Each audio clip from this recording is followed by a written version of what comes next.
Come on, Elsie, time to go introduce you and me and the house. I am Diana Levine, professional musician for 30 years, songwriter, co-founder of, with my late husband, Rebop Records for kids and their grown-ups. I am lucky enough to live in one of the most beautiful places in America, Vermont. And this is my farmhouse where much recording has happened in the past. Come on in, I'll give you the tour. All right, so this is my favorite room, the kitchen. It's very retro 50s and playful. This is my playful, endearing daughter, Diana Levine. Come in here and you'll see my instruments. My guitars, my ukulele, and what I've played since I was 9 years old, piano. Played it on a lot of my 14 albums. But I can't play it anymore because of this. This happened because of Wyeth Pharmaceuticals has a drug called Phenergan that when administered in the wrong way, an unsafe way, direct IV, can lead to gangrene and the loss of your limb. And it didn't have to happen. I went in with a severe migraine headache. I had Demerol and Phenergan just for the vomiting, and as a result, 6 weeks later, I lost my arm and my whole livelihood of 30 years.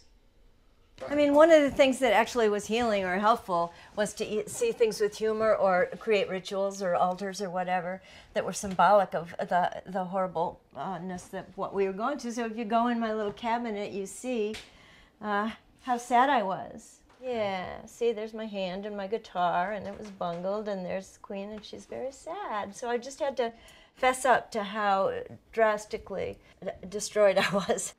Sometimes I like to put strange things together, and this is a little bit ironic because here it is, the mannequin hand that's part of my life now, much to my chagrin, and the label that is distributed with Phenergan. The Wyeth Pharmaceutical says because it says FDA approval on it, even though it's totally inadequate, and it can cause something like this, that they're off the hook, that I've lost my right to go to court to say, this should not have happened, it's your fault, please say you're sorry, help me out, and change your label so it doesn't happen to anyone else.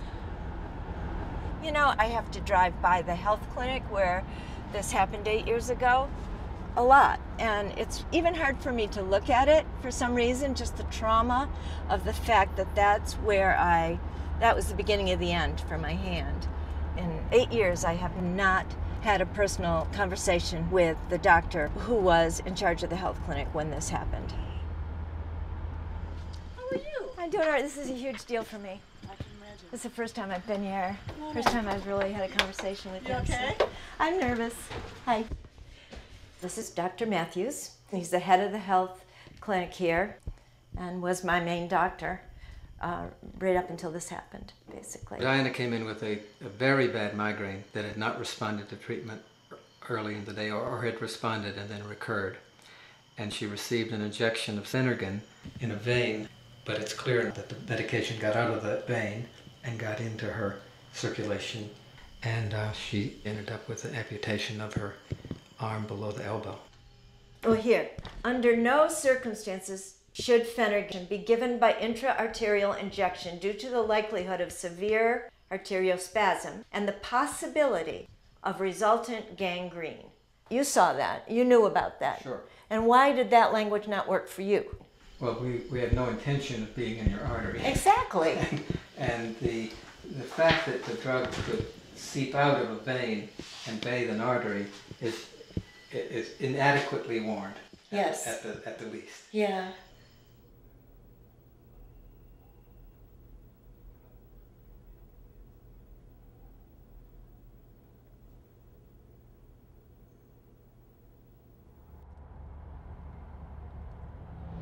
Okay, we're going to take this left, go see my lawyer, Richard Rubin, who's been in on this from the beginning with me. Amazing guy. This was a pretty run-of-the-mill products liability case, and the real question was the product adequately warned and labeled for the doctors to know how to safely administer Phenergan to you as a patient coming in for a migraine with nausea? we won. But then they've been pushing this argument called preemption. And the argument for preemption says that, hey, since our drug was approved by the FDA, our label, our instructions were approved by the FDA, people who are injured by our drug can't recover any money to make them whole, to pay their medical bills and to compensate them for their lost income, and we're off the hook. But the appellate court said, no, 150 years has gone by when Americans have been able to sue drug companies and food companies for unsafe products. Nonetheless, Wyeth appealed, and with the support of the FDA and the federal government, the issue is now before the United States Supreme Court.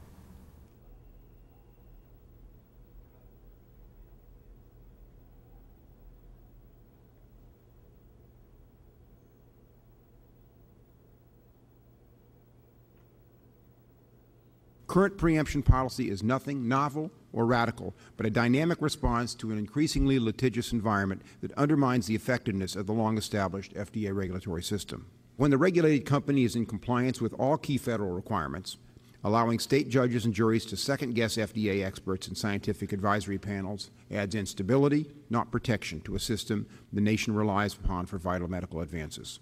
The manufacturer has to have some assurance that getting FDA regulatory approval on a product and its labeling is going to enable them to lawfully market and sell the product in every jurisdiction covered by that approval.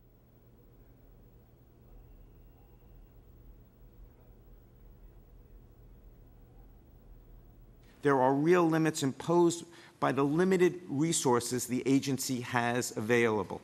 Even if FDA's funding were doubled or tripled, its resources and ability to detect emerging risks on the thousands of marketed drugs and devices would still be dwarfed by those of the drug and device companies who manufacture those products. For that reason, the tort system has historically provided a critical incentive to drug and device companies to disclose important information to physicians, patients, and the FDA about newly emerging risks.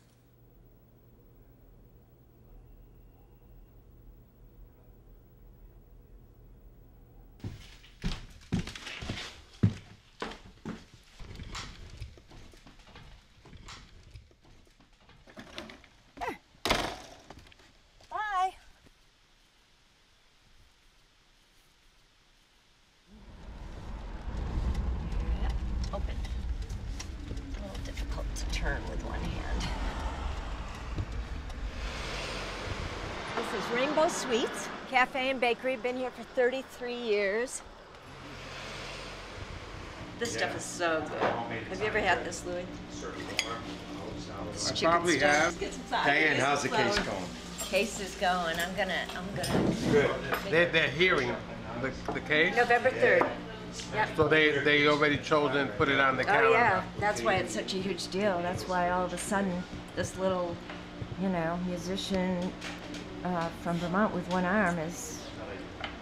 So let me ask you, like, eating? Yeah. What was like the biggest challenge to you eating once you had the accident? I think one of the biggest is that you just are so used to, after all these years, ordering what you want from a restaurant. And often it would be a hunk of meat, because I like meat, and it would get to me, and I would just go, oh yeah, I can't cut this, and I would have to ask you to cut my meat, which makes me feel about 3 years old. Are you still getting the phantom pain?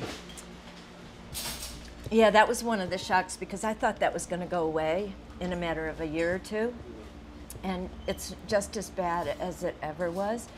And what it's like is there's this big Mickey Mouse hand, those big white hands, and it only does about that much movement-wise. But I'm moving it right now. It's about here.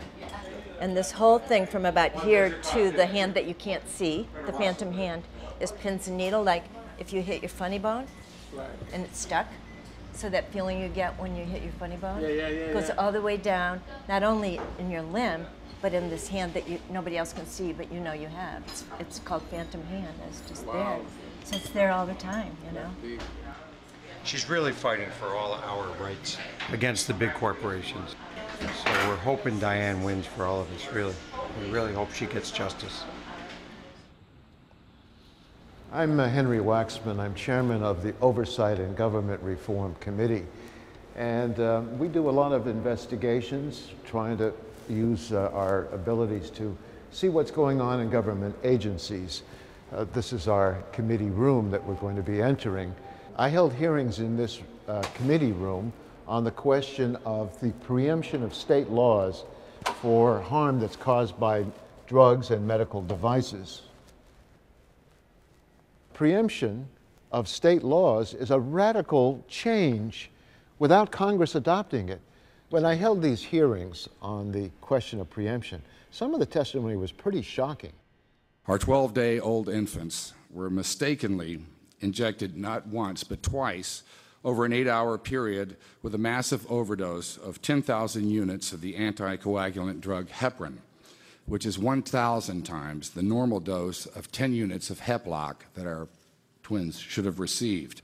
The 10 units of Heplock and Baxter's 10,000 unit of heparin are deadly similar in their labeling and size. Baxter failed to recall the deadly misleading bottles that were still on the market and stocked in hospitals. And our feelings are they recall automobiles, they recall toasters, they even recall dog food.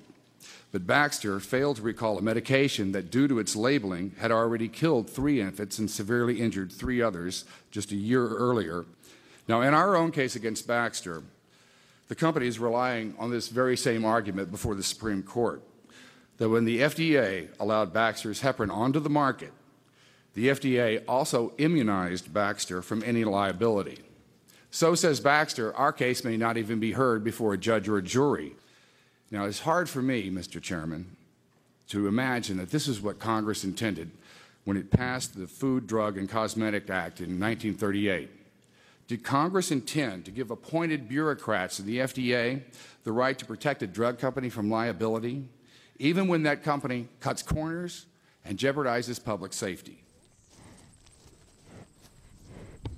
I'm just so lucky to live next door to my sister. Of course, next door in Vermont is a little further than next door in Connecticut or New Jersey. And there she is, Sister Lizzie. I don't know if I've ever said this to you, but it took me quite a while to be able to pick up a guitar again, especially in front of her, because it broke her heart. She'd see me playing guitar, and even though she loved me and I was her sister, it was just another example of what she couldn't do. And she always did it 10 times better than I did. So we have a system. Want to show? Okay. 2, 3. Home sings me of sweet things. My life there has its own wings. Fly over the mountains, though I'm standing still. Ooh. You know, when you get, when somebody takes away your arm, basically, what can you do? We really tried to save her wrist, because one of the things we learned was there's no mechanical anything, robotic prosthesis, that can duplicate what a wrist can do. You know, like when you strum, it's a down and out, like And that, circular. and circular, and there's no prosthesis that can duplicate that. So that was a sad day when we realized that the wrist had to go, because I, as a guitarist, knew what it meant. It won't ever be the same. No. It won't. This is now bigger than Diana. This is something that affects everyone in our country.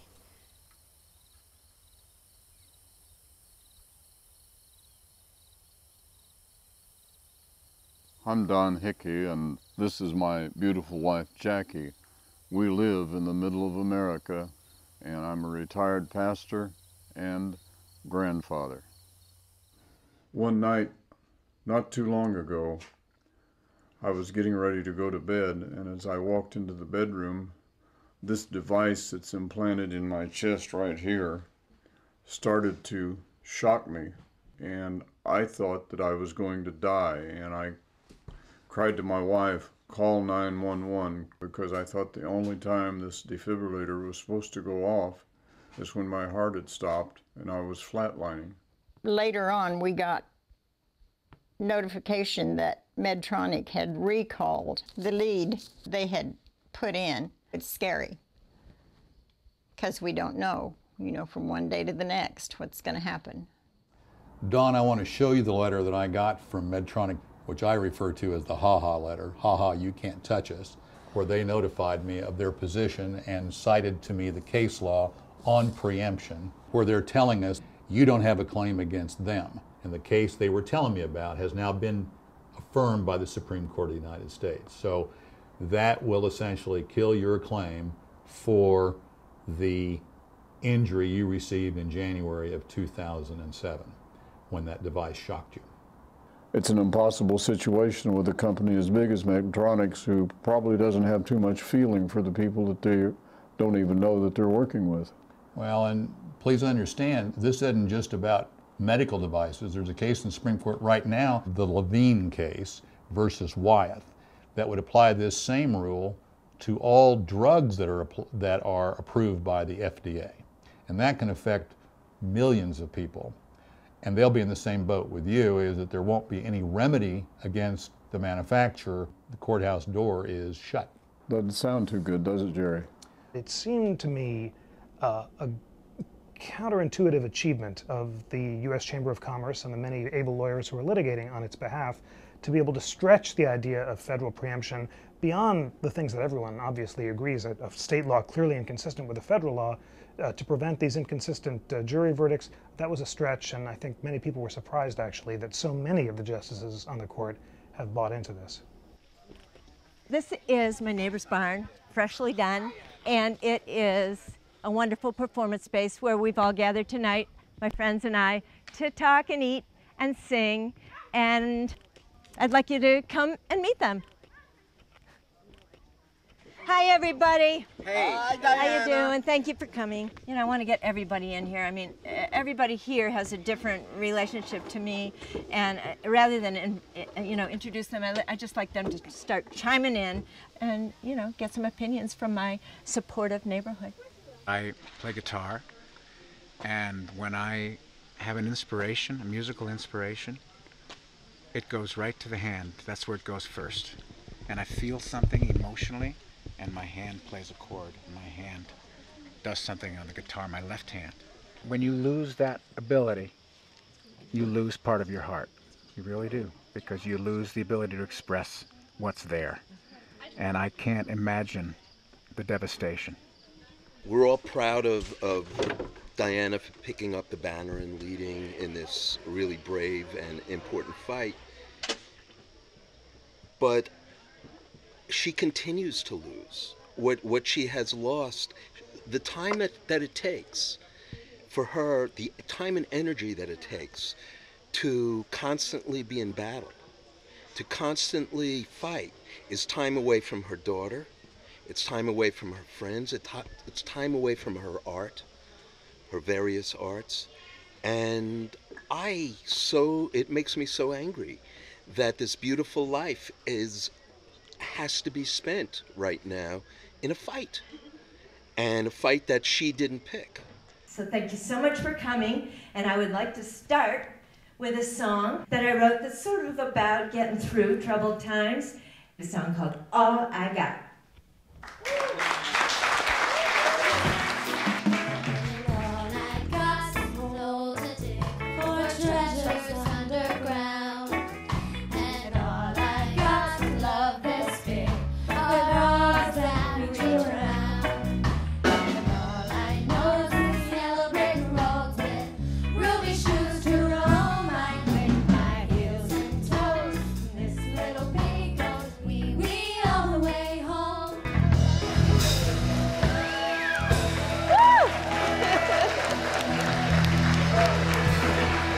That was so great. Thank you. All right. Thank you. Hi, I'm John Bowman. I'm a consumer advocate, a lawyer, and a Hill staffer.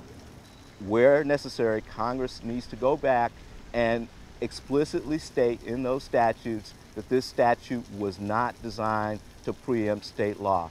That's the one course of action that we know that will provide consumer protection against preemption. So that's the gist of my story, and this is what happened to me. I'm never going to get my arm back or the life that I loved. And I just hope that they don't take my rights away too, because if they take my rights away, you're next.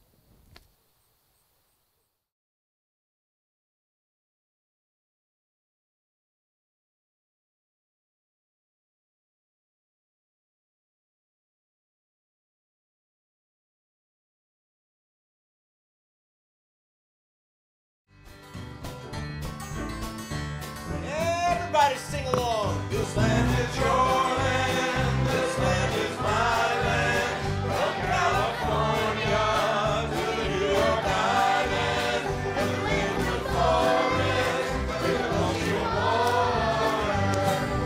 This land is made for you and me.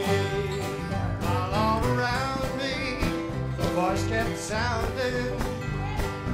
This land was made for you and me. This land is yours.